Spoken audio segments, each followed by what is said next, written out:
I want to welcome our listeners to Zed's Not Dead podcast. I have with me today someone who's into rotating luxury clothing. We have a very interesting business model that I think just not a lot of people are aware of yet, so I want to go ahead and introduce the concept of rotation. I have the creator of Elevated Layers with me today. Ladies and gentlemen, please welcome Roxy Ortiz. Yay, woo! Woo, waves of people standing up. I know. As you can tell, we clearly have an audience. You know what I typically do with these is actually live stream them on Instagram. I'm trying to see where I put my phone. This might be a little bit interesting, but Roxy, go ahead and introduce yourself. I'm going to grab my phone so we can live stream if you're down. Of course. Yeah. Listeners, I left my phone on the table. Don't leave your phone on the table. But listen to Roxy because she's really cool. Get it for you? No, you're good. Oh, okay. Tell us a little bit about Elevated Layers. All right, guys. So Elevated Layers is a garment rotation initiative on cutting global textile waste. So we basically provide access to luxury designer wardrobe for content creators to elevate their social content and tag better brands and just kind of save cost on that outfit of the day used for social media. So it's sort of like I guess like it's the next layer of the sharing economy, which I believe that there are so many parts of it, but we're just in that era where we are utilizing resources to our advantage and things that are available to use. And the biggest example I always give is we don't rent cars anymore. We Uber and Lyft. We don't rent houses. We Airbnb. We don't really rent offices. We have shared spaces like WeWork and The Wing. And I just really strongly believe that clothing is the next sector of that and of the next sharing economy. And so, that's a little bit about Elevated Layers and how I first started. But, I think clothing should be used as a tool. So it's kind of like the goal here. Everything's sort of used as a tool in the sharing economy. But yeah, the sharing thing I found really interesting. You were saying that people have a very different connotation when they hear that than renting things. Yeah, so it's taken me a while to, I guess, come up with the concept of rotating. I think, the circulation economy is something that I think people are curious about, but where it all started was renting and then like thrifting and sort of these vintage things that we've heard of but haven't really committed to. And I think a lot of people just feel like it's dated or it's old. And so when I first started my company, it was kind of under that rental, I guess, figure. Sure, yeah. I think people are familiar with Rent the Runway and rental services like La Toad and some of these other ones, but for some reason it just hasn't caught on. And that to me, I was like, okay, there's something wrong here. How can a company have raised 50 million, 100 million, almost $400 million, some of my competitors, and why isn't everyone shouting from the rooftops how great this rental service is? And I think that's just something that I looked into a little closer, and the more and more people I talk to about renting, it's just something that is a very negative connotation. It's sort of embarrassing, it's old, it's whatever, so I even myself don't even want to admit that I've rented or that I even have a rental company. So that goes to show that rent is just sort of like a dead word. Is rent a 4-letter word? I think it is. It is a 4-letter word, yeah. And it was it is a Z is dead word. Exactly, yeah. That is true. Yeah, but, anyway, I just feel like we're in such a nuanced era where social is key, and I think people want to just have access to things that help them grow. Sure, yeah.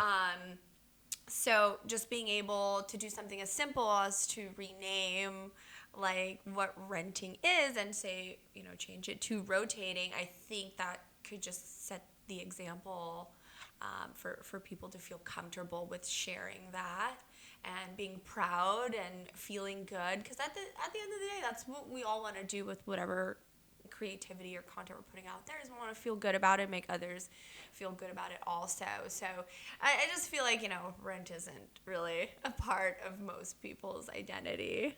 Yeah, no, you raise a very valid point, and the social thing is interesting. I was going to have you explained, just anyone who's unaware, the whole hashtag, tag better brands? Yes. Yeah, that's very big in some of the Instagram circles of people that I know. So, and I think you probably have a better understanding of it than I do. So, how would you explain that?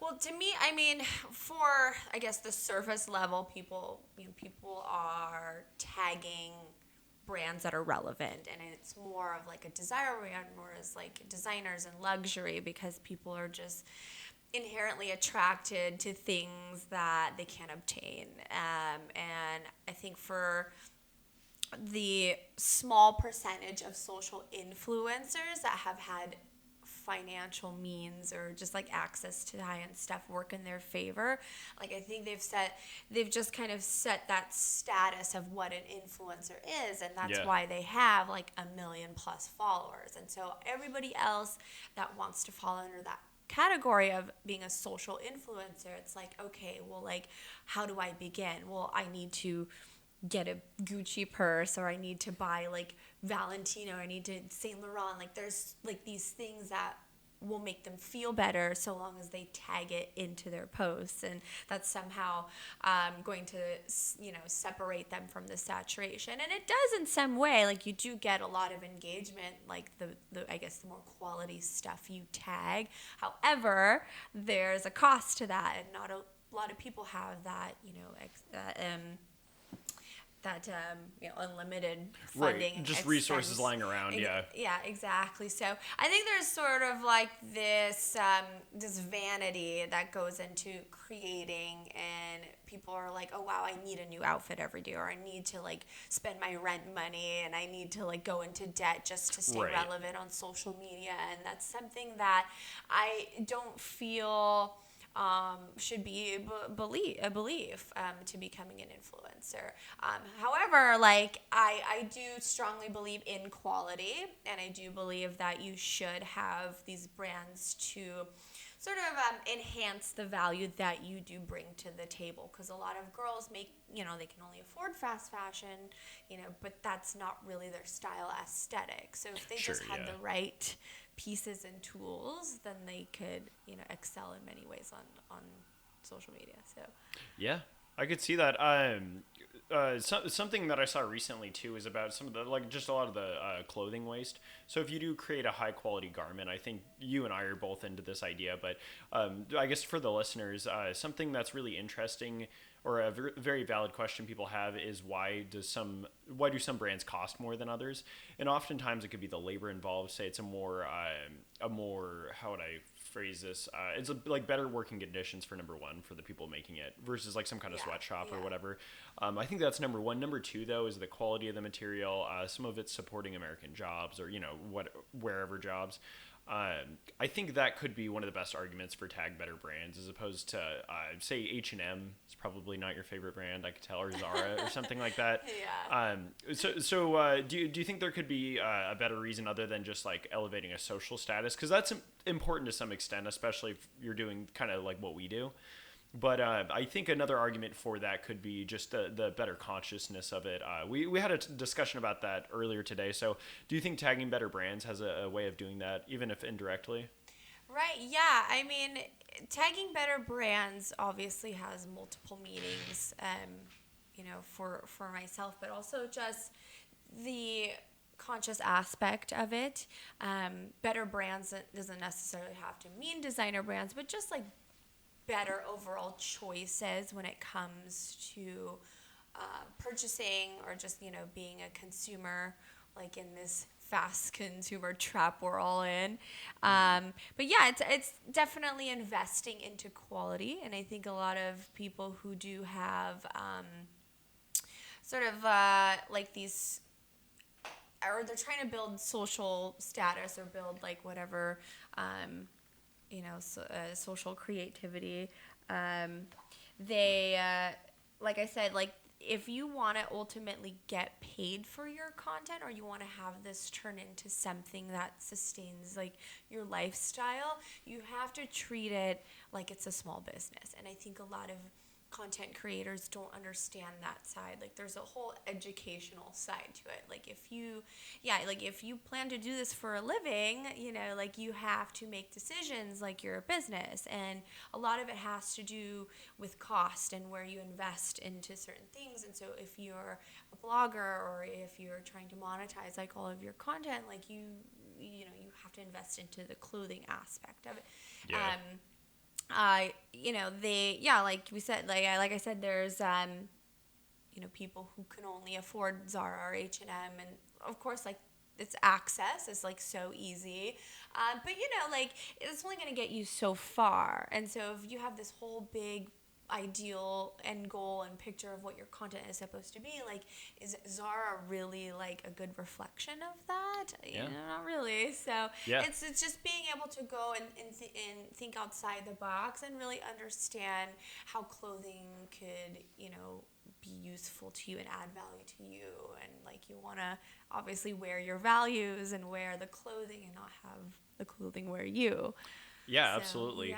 Yeah, focusing on sort of the message you're sending and the image that you're putting out there into the world with clothing. I don't think that's a waste of time at all. Some people see it as like a bougie encounter, and that's fine. If somebody wants to wear, like, say, overalls or Carhartts, like, no judgment at all. I think it's cool.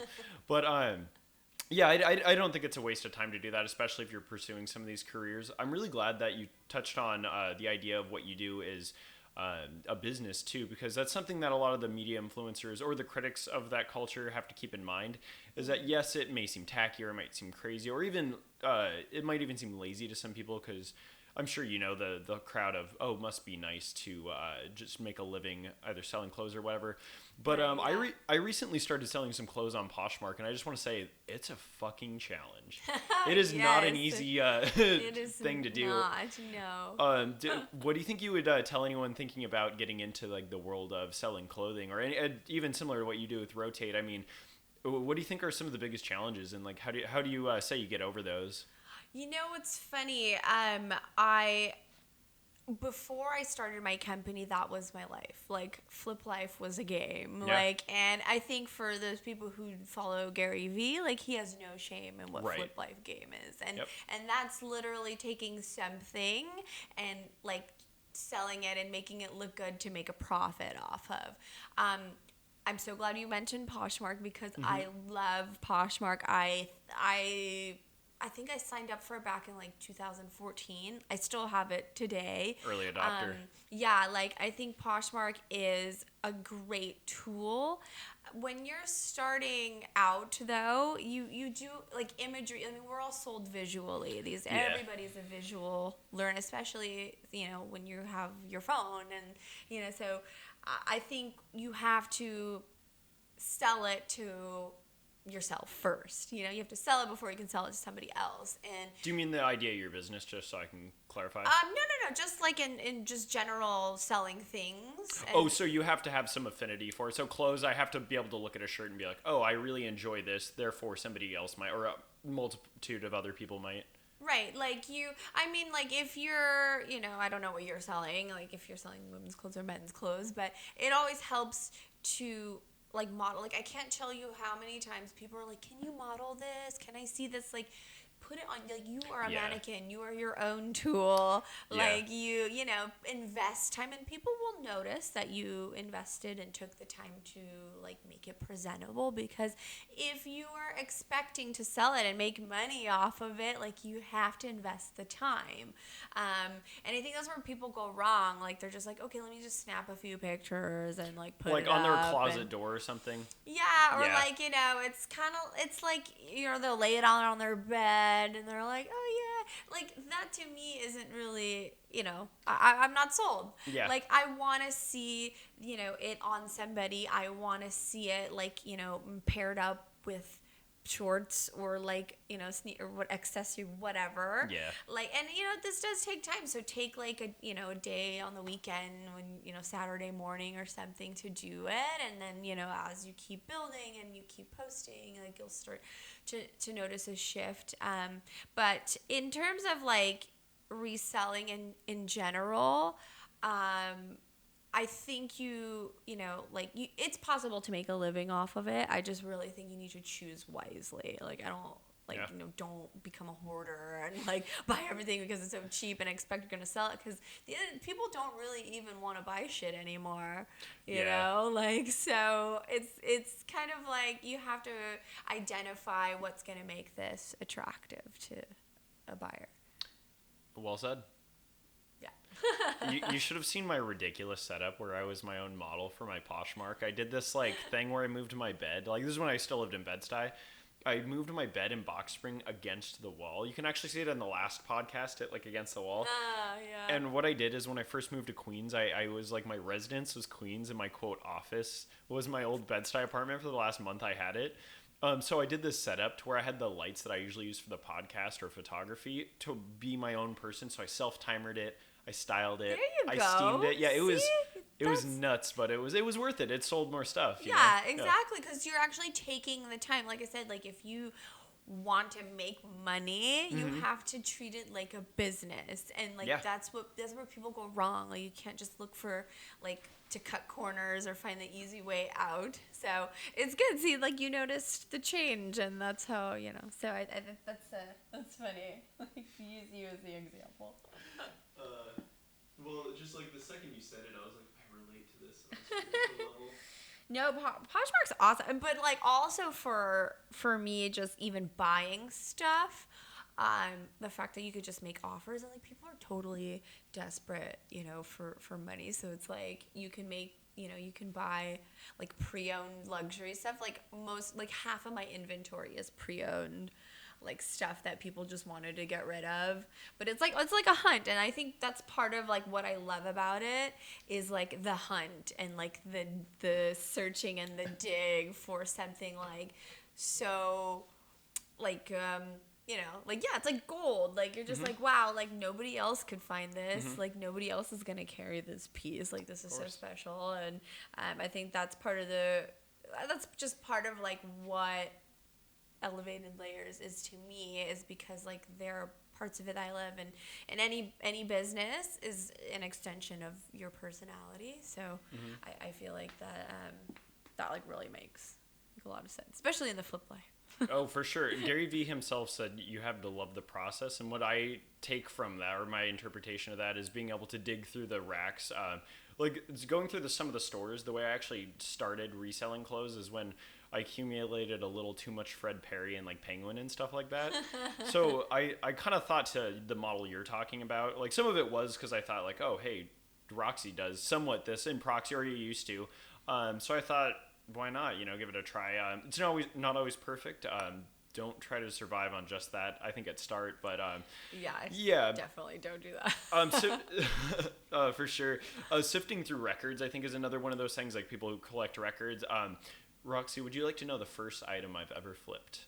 Tell me. Okay, so I remember reading these forums. This is going to be like a really weird example, but I think it falls into what we're talking about. So I remember when I started getting really into horror movies, I read about like props and costumes and stuff like that. So I figured out that the Scream mask that Ghostface wears has gone through a couple different models, right? Like they made the first ones before the film, I think in like 1991 or something like that. That's how crazy it got. Or I read forums about this. And I figured out that people, I know it's funny, right? It's like movie memorabilia, but I figured out that people were willing to pay more for the ones that were produced like in the 90s than opposed to the ones that are produced after 2000 or something like that. So there was sense. So it was like the what was it? Was the fun face and the fear face or something like that. But I found one of each from the 90s, like the one from the first film and one from the second film. And I think I got them at Goodwill for like $3 a piece. But I sold the one from the first film for like, I think $120. And the second one I sold for like $80 or something like that. So yeah, it was like...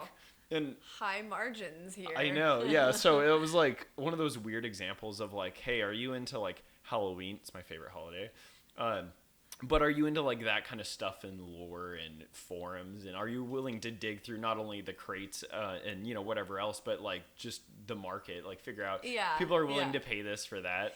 Yeah, I mean, well, but also like it's something that you just genuinely love, Yep. and like it's just an interest of yours. So like It was fun, yeah. yeah, like that whole thing of you searching and buying and then finding somebody, that's like the bonus. Yeah. So it's like you have to like genuinely like be into this shit. Like you can't just be like, oh, yeah, I'm just gonna get a bunch of stuff and hopefully somebody will buy it. Right, yeah. But that's awesome. Like Yeah. I mean, there you go. Like new business there. Like I know, yeah. You get Side come to me for hustle. all your props, yeah. Like come Halloween, got a little seasonal business going on. I went to this very strange pop-up. I'll have to show you that. It's on my vlog. I have like a small travel thing. I need to work on it, but I went up to what was it? I went up to Beacon, I believe. Yeah, Beacon, and they had this pop-up last fall that was. It was, I can't even remember what it was. I'll link it in the description below. But they had this pop up that was like all these smiley faces and this like really macabre like collectibles that you could buy.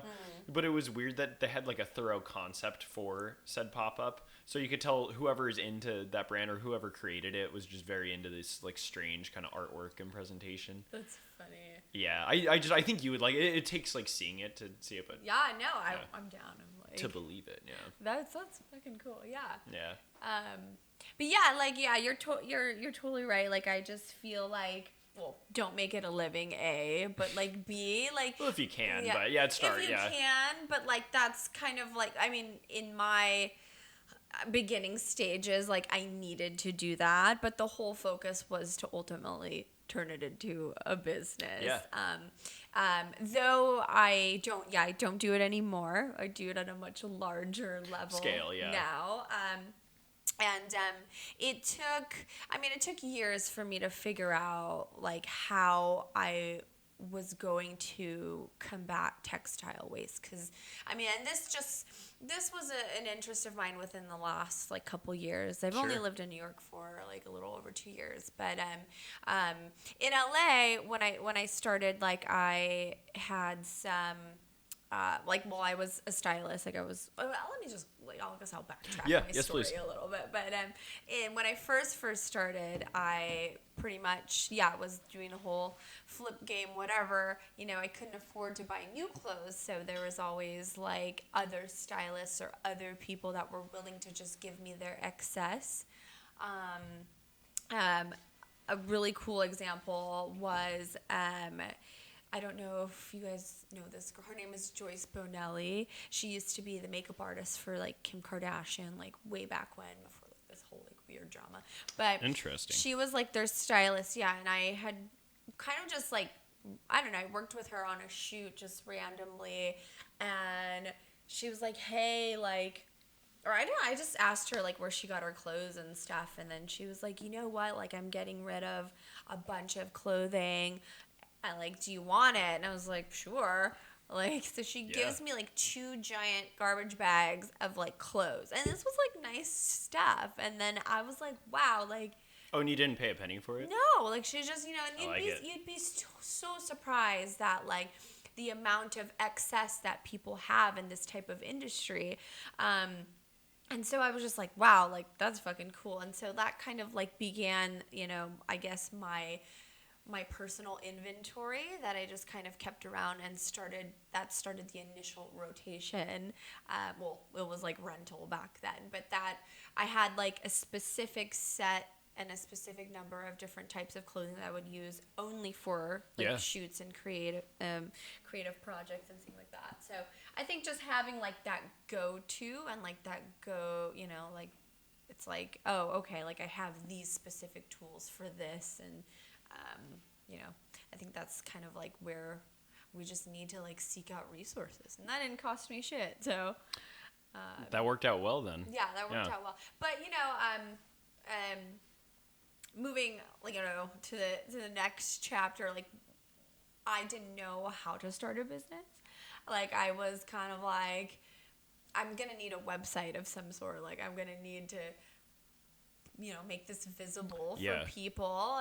And so I just like Google, I got a domain. Like my friend at the time was a photographer, and he had some dumb digital camera. I had this studio apartment in Hollywood, and we hung up like a white sheet like I've on done my that so ceiling. many times. Yeah. Or a black sheet. I've done that too. Yeah. And I had like this fucking mannequin that I bought on Craigslist for like $20. And I took every single piece of clothing that I had and put it on this mannequin. We just shot it like at different angles, whatever. And then we just upload. I think I used Shopify at the time. That's like it first came out. So it was like super, super cheap.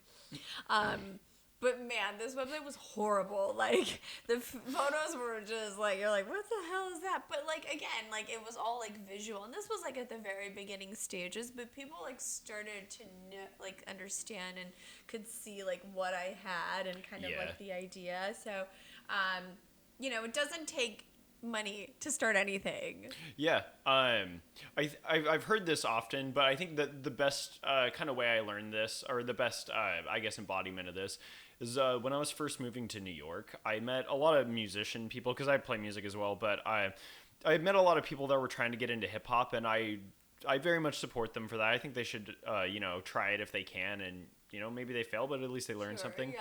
But there was this like need to have everything be perfect. So everyone I met didn't have content yet. They were about to have content or about to have music, but they didn't release anything yet on the sort of on the pretense that they wanted it to be perfect when released. But if you wait for it to be perfect, I feel like it's just never going to happen, or it's never going to materialize. Yeah, I that's something I struggled with for like a pretty long time. I mean, I still do. I mean, I think it's tough because it's you're kind of like suffering, like you're kind of creating your own demise, like for just waiting for things to be perfect, because that's time wasted. Like it's kind of like you just gotta get something and get it out there and wait for the valuable feedback to come, and that's how when you correct mistakes, and that's when because that was for me such a challenge, because I was like, man, my website sucks. It was like daunting. Like I was like, man, like it doesn't look good. Like this is not, But at the same time, like I kind of wish that I would have like let go of that mentality, because I spent a lot of time paying people to do stuff for me, and like I have this like perfect vision in my mind, and it's like they're like, we don't get it. I'm like, no, and when you're building like a model, like a business model, you don't want to wait for it to be perfect, because it's only perfect to you. It's not going to be perfect to other people, and people don't want to be like force fed something. It's like, I have this like, this perfect structure and thing that I'm just going to shove down your mouth. And I think that's what happens a lot with corporate companies and like startup companies who do raise money and have a whole fuck ton of funding. Like they're all like they have this perfect pitch and this perfect outcome, and they're not spending enough time getting like face-to-face interactions and feedback from people, and like understanding what a customer actually wants. And that's like the downfall of a lot of companies who burn through funding really quickly, is because they're so focused on one thing that they forget that there's this, they forget why they're building this company. You're building it to help other people, or to add value and help people achieve their goals. Yeah, so absolutely. If you're focused on this one perfect thing, you're never gonna get the reactions of like the people you want to help and create and build your community on. So absolutely, yeah. And I think it can be done. I mean, I have a lot of different friends of varying ideologies, whether that be economically or religiously or politically or whatever. And a challenge that I like to accept, because I've been met with some criticism of like, oh, it's impossible to start I've been told it's impossible to start an ethical company because on some level you're trying to make profit. But I don't believe that. I think you can help people while sustaining yourself, because there's obviously, if you think about like the Maslow's hierarchy of needs, towards the bottom there's like the food, the shelter, and stuff like that. So that would kind of fall into what you need to do on some level first. But I think the altruism, if I'm saying it right, later on, I think that's totally possible. I mean, especially if you're rotating stuff, I think it just depends how you're setting up your mission statement and kind of your goal. And who you decide to work with. Something I liked on your website that I noticed is that you talked about the application process. It's almost gatekeeping to make sure that you work with people of good character, good values. Or is that why you did that, or why do you have the application process? Just out of curiosity. Yeah, no, it's true. Like, you definitely want to, filter like the kind of people you get. And I put the application process because I didn't want to just open up the doors to the masses, because I really wanted to understand what kind of audience I was helping. Yeah. And then also like determine like who could benefit from the service the most. I ask a series of questions in my application process, and I get to really like understand the needs of my customer. And I think that's what a lot of companies like don't do, because they're so worried about the profit and like the revenue, and like they're just worried about getting like money. And I think that's just something you just have to let go. But also, I wanted to understand, and I wanted to curate something that is going to help my consumers. Getting paid is great, that should always be like a plus, and, but that should never be the ultimate goal. I think you want to, cause you can't, you're going to bend over backwards and just overwork yourself to death if you're trying to please everybody. Yeah. And it's, it's just as simple as asking questions, getting feedback, like getting people to tell you what they really need, or what they're struggling with. So that's the main reason why I put the application. And I can't tell you like how many applications I do get, and these like young creators, like they're so honest, and they're so like, it's almost like they can't really reveal this type of struggles and problems on their social media, because they have like a status to uphold. But like within the the applications, it's like they're just unloading all of these issues, whether it's like, oh man, like it's so cost heavy, or brands don't want to pay me because I know it's about the stuff that I wear, or my mom uses Rent the Runway, I don't want to wear the same clothes as my mom. Like it's just like all of these things that I never would have known or like understood had I just kept gunning for this like perfect model in my mind, right? So I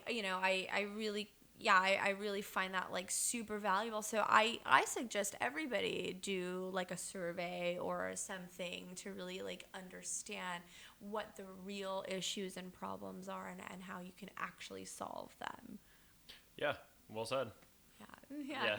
I was curious, how do you do a lot of customers approach you? You were talking about getting applications, or do you go out and seek them? What for a business like yours, how do you find clients or like people to work with? So I actually get this question a lot, and I'm actually moving away from just a consumer. Like, I mean, I was a B2C company, but now I'm more B2B, because I feel like I'm just capable of more of like being the middleman, and being like the bridge.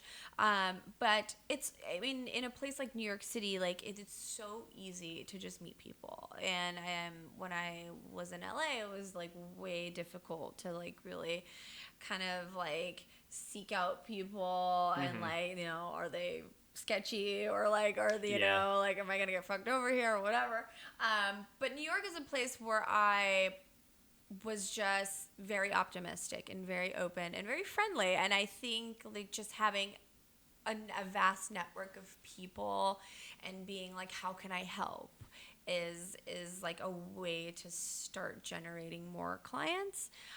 It's all based on relationship. It's all based on friendship, and just like genuinely caring about that person's well-being. Yeah. I think like a lot of people are stuck in the old ways of like doing cold emails and doing like these cold reach outs, and that doesn't really get anywhere, because like, I mean, people are so, and it's more than ever where they're just very focused on building their own like empire or building Yeah, their for sure. own, and then there shouldn't be any distraction.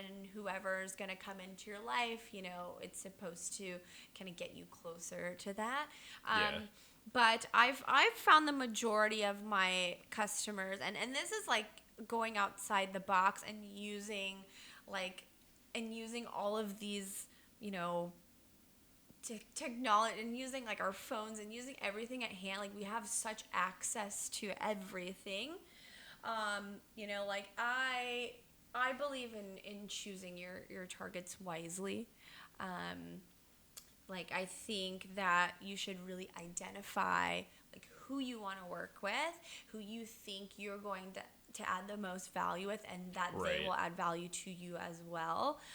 You can't just like, kind of like shoot and expect people to come out, you know what I mean? You have to really, really choose carefully who you want to work with. And yeah, just kind of go from there and like build friendships, and even the network you have already, just like ask. Like you'd be so surprised how people are actually willing to share. Like people really do want to share like whatever challenges they've faced before, kind of resources they have. And I think the beauty also about this city is like if you have a question and they may not know the answer, but chances are they know somebody like who does, yeah. and or they can kind of point you in the right direction of where to go. Like it's never just kind of like, oh, I don't know, like let's move on. So I really think just starting with what you have and who you know is the best way to get clientele. Yeah. People are surprisingly cool. Like that's one of the biggest things I want to show on this podcast is like it doesn't matter the origins for a lot of the people that I know. I don't know. I have a tendency to like the majority of people, or I give a lot of people the benefit of the doubt. That's not to say, don't gatekeep it all and just let everyone in, because there certainly are people you have to cut out. You know that, I know that. I think the more approachable you are in a lot of ways, the more you can form a good network. Or I guess this is almost the argument for having like somewhat of an entourage, or at least a friend group that checks up on each other and helps kind of each other stay relevant, if that makes sense, Oh yeah. Oh, absolutely. It's like, they say that you're a reflection of like the 5 people you hang out with the most. Yeah. And that is very true. Yeah. Like, I mean, it's been painful to let certain relationships go. I have certainly had known people for lengths of time, and unfortunately that's not a valid reason to keep them around. Like if you are going after something and you're super focused and like that's all you eat, sleep, and breathe about, like, but like the people that you're talking to don't care, or they don't get it. Right, yeah. Like it's time to just like cut the cord. And it sucks because like they'll make you feel guilty about it, and they'll make you feel like some type of way, and like try to guilt trip you, whatever. Like but that was never a true friendship to begin with. For sure, yeah. It's really important that you touch on this, because if anyone who's demanding your time or acting entitled to it for an unclear reason, I guess just to throw it out there, maybe if you're related to somebody, or like you're in like some kind of commitment with somebody, that's one thing. But I find that people who demand your time beyond what you can realistically give and still meet your own needs, like that's definitely a form of selfishness. Not on your part by not being able to give it to them, but on their part for demanding that from you if you can't give it to them. Just being able to say no is an important liberty, I think. Just like say I'm off to say I'm gonna take like a 2-week trip to like go to a podcast somewhere, or get some Instagram photos or a vlog or something like that, and then somebody's trying to guilt trip me in with something like you were talking about, then yeah, that's an unfair expectation on their. Hi, Penelope. We are back live. So right. Roxy. Live on all angles. Live on all angles. Set up the Instagram. Roxy. So where were we? What do you think of toxic people that demand too much of your goddamn time and attention? Ooh, toxic. Those people just gotta go. I'm sorry. They do. It's like how much do you love yourself? Okay, like let's just put that there. I think you got to start there. Yeah, because I think a lot of people, that fall under that, toxic spell of, wasting time and just being with people who are just blah, blah, blah, complaining and work. But yeah, back to toxicity. Yeah, no, I mean, it's like and this takes a lot of, like, self, like, growth, like, just being, with yourself. Yeah. And just, you have to just cut it off. You just have to, got to be isolation. And I'm actually to the Minimalists here. They had Cal Newport, like they've interviewed him a couple times.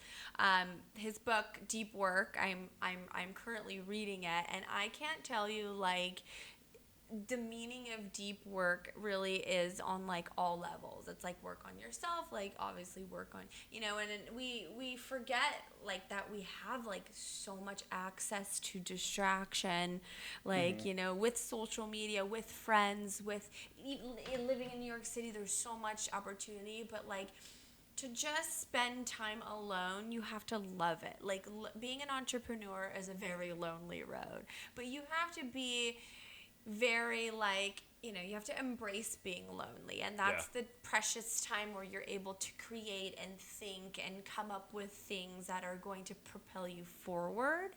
And I think a lot of people, like, forget that. Like, they're just like, oh man, fuck, like, I'm on this thing, like, I'm on this problem, I can't, like, figure it out, so they'll go out and, like, go get drunk or go out for drinks or go out to a party or whatever. Like, having a roadblock and having, like, that kind of stuff, you just have to be in that state, and you have to accept it. And then, like, because I went through this when I was trying to rebrand my company. Like, I was operating under Hollywood Closet, like, in LA. And so when I came to New York, I had this brand that just was like a West Coast thing. It was a very adolescent thing. It just didn't work.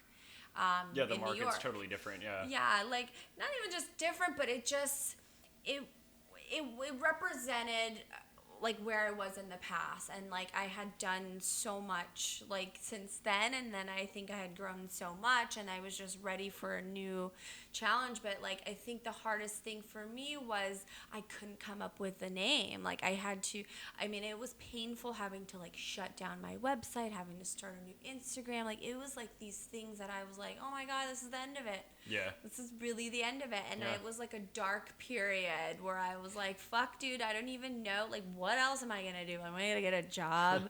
Am I going to get a job at, like, a retail store? Or am I going to work for, like, that? That's scarier. Roxy the retailer.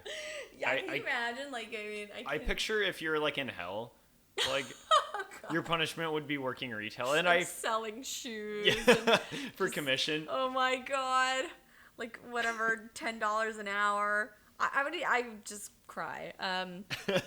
But yeah, like, I think, like, but, like, during that time, I would just be like, I would read a book. I would look at fucking Pinterest. I would enjoy the time that I had to myself.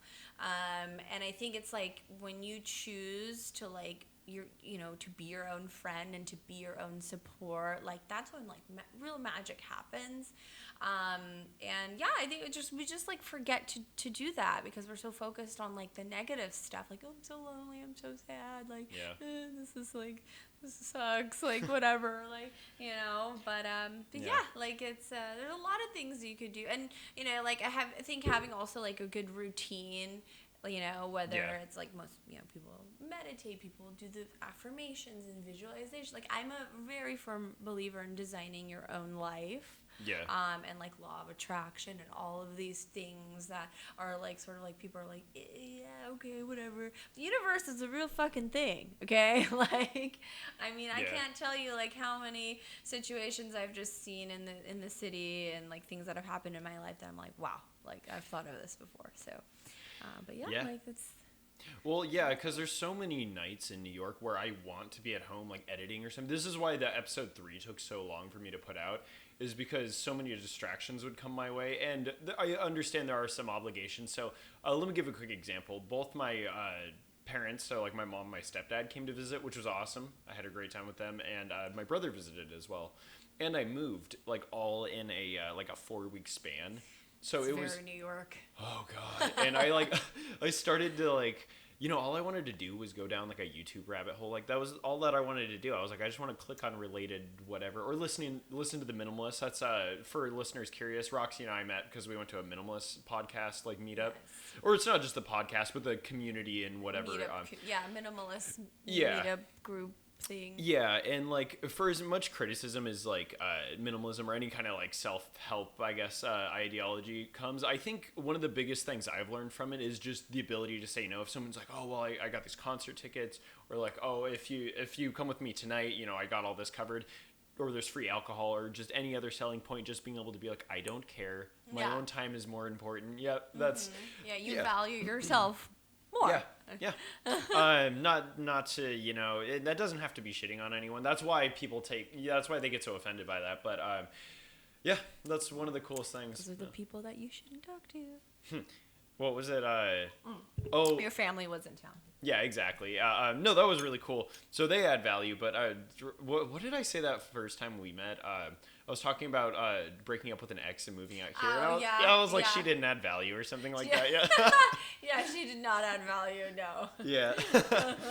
But I mean, it's okay to come to those realizations. I think all people are valuable on some extent, but is it going to be to you personally? Being able to like make that distinction. Yeah. But yeah, well, see the minimal, like going back to the minimalists.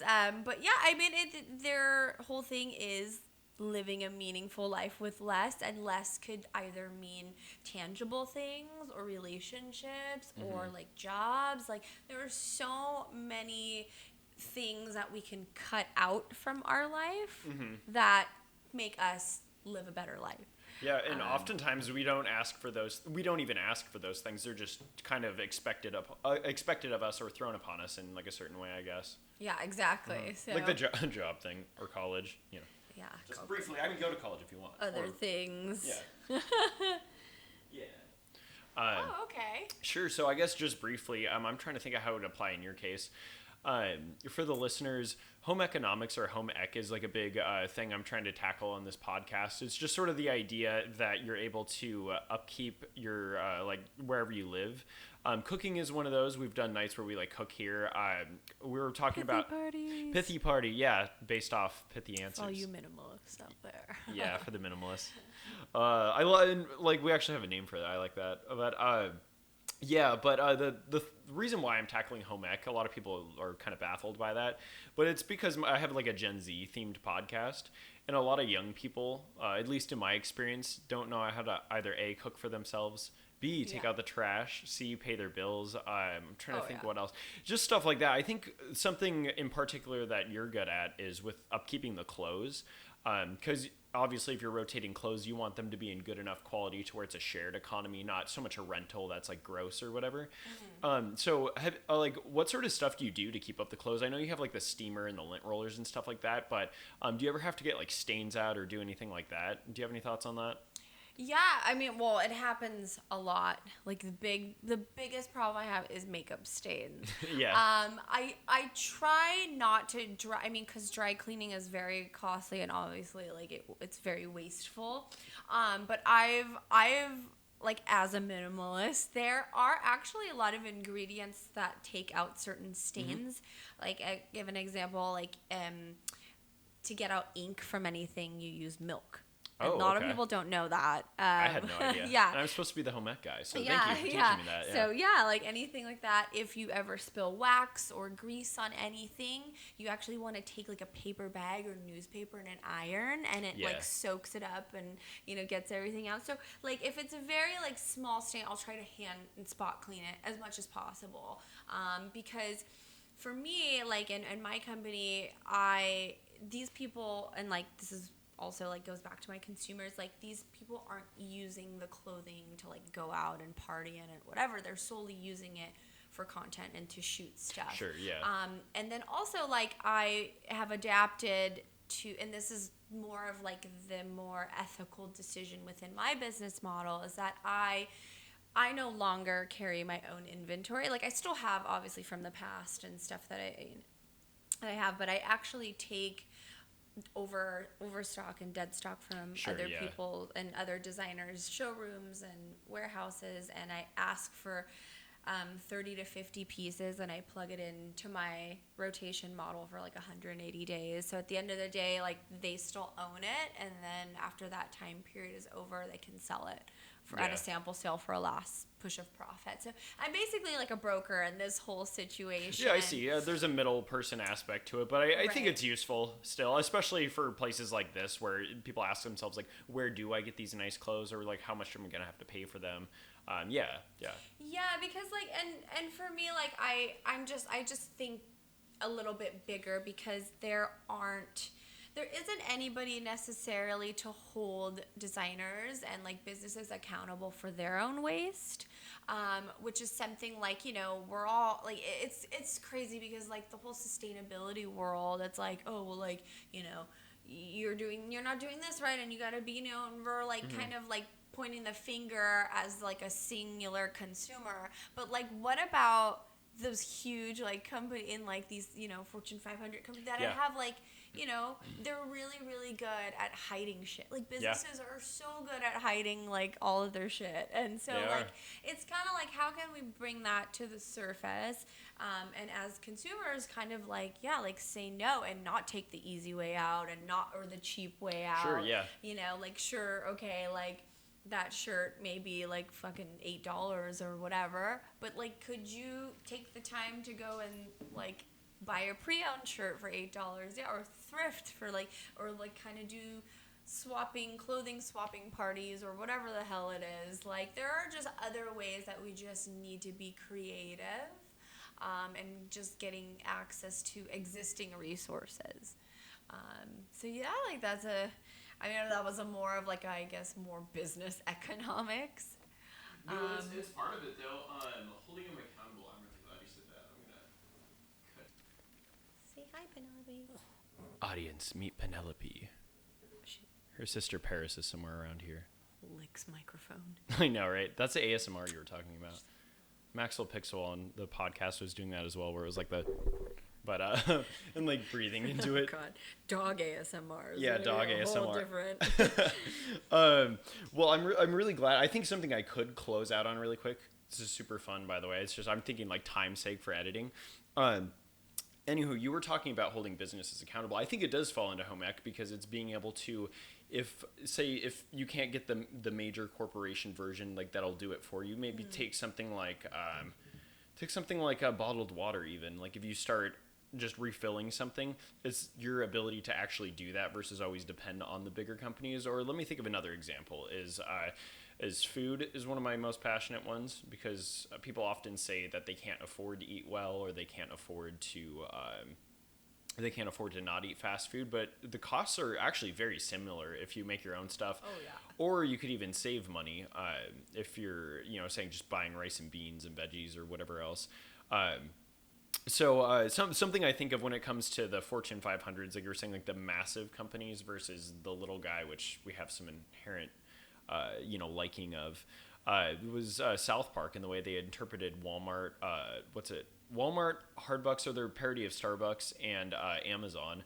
So those seasons have been a lot of fun to watch because they kind of question the idea of like consumers being able to separate themselves from Walmart. So when the people end up working at Walmart in South Park, they're too poor to be able to shop at other places. God. So they just reinvest it back into Walmart. And yeah, I know, right? Or there was a quote that was really funny in one of the Amazon episodes where they were telling the parody Jeff Bezos, like, which I love that they were shitting on him. It's funny, but South Park does that for everyone. The point I'm trying to make is there was a really funny quote where they say something along the lines of, "You've made so many useful things, we've ended up with all these useless people." Yeah. And I was like, shit, that's kind of like, I don't want to say true, but there's some truth in that. Yeah. I mean, I don't know, man. It's just, I don't really know how to put this, but it's like our brains and like as human beings, like our being, we're capable of so much more. Yeah. And like again, that just has to do with the easy way out. Yeah, convenience. Yeah, and convenience, and just like being like programmed and like influenced by this, I guess, this corporate America and sort of like this middle, like and that just has to do with also like the dated educational side too. Like education is so far behind, especially in New York. It's like, it's terrible. I want to have. I've decided I do want to have kids at some point in my life. I don't think I would ever send them to a public school in New York. Oh God, no. Yeah, I mean, like, and I went to public school in Idaho, but the key difference is that I think there's a little bit of a little bit less of a have-not situation. I mean, in Coeur d'Alene for sure, there's a have-not situation, but I couldn't imagine coming out of, say, like a public school in Idaho and being as like ill-prepared as a public school in New York. And mind you, Idaho is like 48th in the country, but it's still not like it is here. It's weird. I don't know. I'm going to have to do some research. Maybe I could try to get like education people on the podcast at some point, but yeah, I mean, yeah. I think that's something we ought to talk about, because sure. I would love more people to think about like education. And I don't know if you've heard of this guy Jim Kwik. Like I'll look into him. What does he do? Oh my gosh. So he's a brain specialist, and sure. He basically so if you look him up on YouTube, he kind of he has like a whole hour thing about how you can reprogram your mind to just like memory, and to, he says to kind of like do small tasks with your opposite hand just to get the muscles in your brain, because your muscle is like the biggest brain in your body, so you just kind of have to work out. But and you can either exercise or let it get dormant. A lot of people talk about that. Yeah. And it's just simplistic tasks like that just kind of like start to make you kind of think about other things. But yeah, I think, if you are talking about kids and families and stuff, like I wouldn't want to have a child to grow up the way that we did, or with outdated systems. Yeah. And I think education has focused on this sort of timeline template, which you're supposed to they teach you all these dumbass things, and you're supposed to just get a job, and once you go to college and go into debt, and then you have to get a job, and then your job, blah blah blah, all of these kind of well, it's a very one size fits all. It doesn't really take into account people's individual talents, and that one mathematician might be great at that, but somebody else might be good at some of the manual labor stuff, like we were saying, like working on the MTA or being a plumber or something. Yeah, which we need. I mean, What? A world without plumbers? Would that be shitty? No pun intended. That's a good one. But yeah, no, I mean, there are ways I think that you could take the plumbing, and kind of apply a nuanced type of mentality, or even technology, just to make it better. And I don't know, there's the list is endless. Sure, yeah. But yeah, I think just letting go of that life timeline and template is a good for sure. Yeah. So I love it. Yeah. That almost reminds me, I believe his name's Ken Robinson. There's a book called The Element that I read in high school that was pretty good. It kind of talks about that idea, but I'll throw that all in the description below. I'm trying to set it up with the accountability thing you're talking about. Yes. I kind of want to set up my podcast where people could easily find, if we're talking about some kind of source material, they could just click on a link and either read an ebook version of something, or I've linked to other YouTubers that I like, just stuff like that, Yeah, I mean, for accountability, I mean, sometimes it is hard to find somebody to hold you accountable. Right. I actually, aside from you guys, and Gabby and Chandler, that we have all kind of had this. JK, right, is the other guy that we had over on time. He was cool. I liked him, yeah. I feel like that was a good run, but, we get busy, things fizzle out and stuff. So I really think you do need to just hold yourself accountable of stuff. So there are printouts, and there are routines, and there are things like, on one of the podcasts from the Minimalists, like Josh said, it's really like satisfaction of crossing things off. Yeah.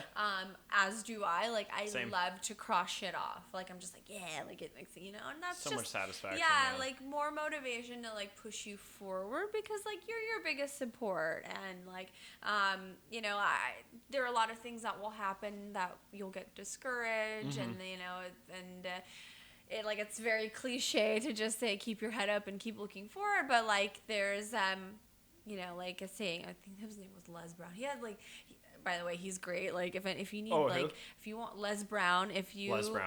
Like if you want like a motivational speech where like a black guy just yells at you to get your shit together, listen to him.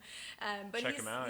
He says like this really amazing line that is like, if you're going to fall, and you will fall, make sure you land on your back, because you can just get up. So I think that's like something that I've like kind of kept to, because like I mean entrepreneurship is like a lot of ups and downs, a lot of failures, but like you fail, and you'll get a success soon enough. So like I think that hopefully helps you. It helps me a lot. And their listeners, but Roxy, thank you so much for doing this today. Yeah, no, thank you. Like this was really great. This was fun. Like and this is the kind of banter that I hate cutting off, but it's the time's sake, and we could obviously talk a little bit after. I want to thank the listeners for obviously tuning into this. Please check out Elevated Layers and Roxy's work. I rotate, you can see, as the bag. It's going to be Elevated Layers on Instagram.com and or just the app. I don't really think of Instagram as being a .com. That's weird. All the links in the bio. I know, right? Well, anywho, listeners, have a great rest of the night, and peace. Bye.